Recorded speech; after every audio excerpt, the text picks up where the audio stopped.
We're joined by Dan Perry. He's an Israeli affairs analyst and former chair of the Foreign Press Association in Israel. He joins us from Tel Aviv.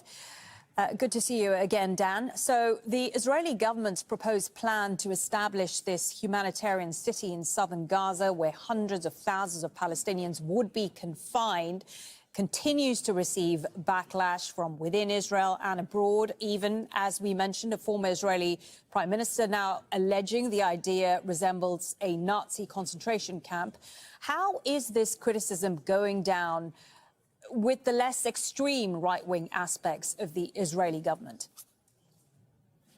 Look, the Israeli government as a whole, I fear, is now identified as pretty far right-wing extreme, because that's the forces that have been guiding events, because they control the government. I have to also say, Malene, Lapid did not call it a Nazi concentration camp. That word is extremely loaded in Israel, and he would never have done that. The Nazis put people in ovens and killed them with Cyclone B gas.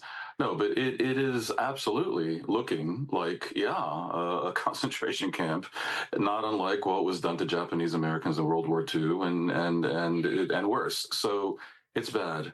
And the main thing I can say about this is that it's unlikely to happen, because the Israeli public wants this war to be over. The pressure is enormous on a government to find a way to end it. They may conceivably find ways to drag it out for a little bit longer, but especially with the Americans pressing for an end to the war as well, I can hardly conceive of Israel building a refugee city by whatever label you slap on it that will cause Israel to be further enmeshed in Gaza for another year or more. The idea beyond the practicalities of it, beyond the moral dubiousness of it, is extremely unlikely to happen, and I have to view it as a negotiating tactic, essentially. Various polls show that despite being hugely unpopular a few years back, Prime Minister Netanyahu's popularity at home has taken a bump up since its war in Iran. How do you square that with the growing condemnation that Israel has received for its war in Gaza? Well, for one thing, the people who support Netanyahu have sort of priced the condemnation into their larger political equation, meaning they don't care. For another, the bump has been small. It's been 1 or 2 or maybe 3 percentage points, and that is actually surprising to me, given what was a considerable scale of Israel's success in Iran, where they controlled the skies of Iran, eliminated much of the Iranian military leadership within minutes, set back the nuclear program and the missile program considerably. All that is really quite something. So Netanyahu, I think, expected a bigger bump. The way things are right now, if elections were to be held soon, he may well still lose. And I would actually add that his main prospects for finding a way to become electable again go not through a continuation of this unbelievably ugly war in Gaza, but rather through finding a way to end it, perhaps collecting normalization with Saudi Arabia and other countries, and repositioning himself as a leader of Israel that stands for something approaching peace, as opposed to this abomination that we observe.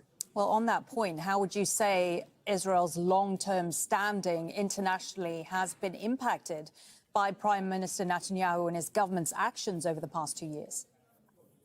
It's clearly not being impacted very well when he himself and others are wanted for war crimes by various courts at The Hague. And when people speak of boycotts of Israel, and the Europeans are threatening to reconsider Israel's associate membership status.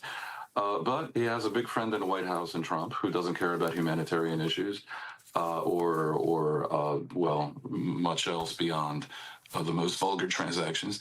And Trump also, it must be said from an Israeli perspective, in favor of Trump, has no illusions about the depth and scale of the predicament facing Israel in its fight against various genocidal jihadi terrorist groups like Hamas.